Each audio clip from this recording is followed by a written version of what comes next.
okutuukiriza Katonda alonze gwe ate ku nsi kuno oli omu weka.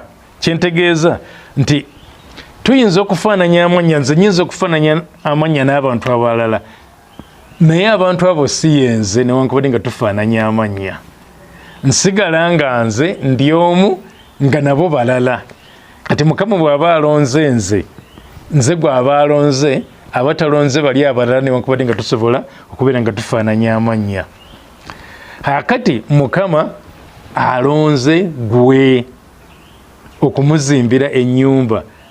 Ono ye yali Mukama amulonze kumuzimbira nnyumba, naye kakati gwe oyinza okubeera nga Mukama Katonda akulonze kumukolera kirala, akulonze kubuulira njiri, akulonze kuyamba bantu be, akulonze kubeera muntu azzaamu abalala amaanyi, akulonze kubeera muweereza we, oba musumba oba mubuulizi wa njiri, oba alongoose empya za Mukama.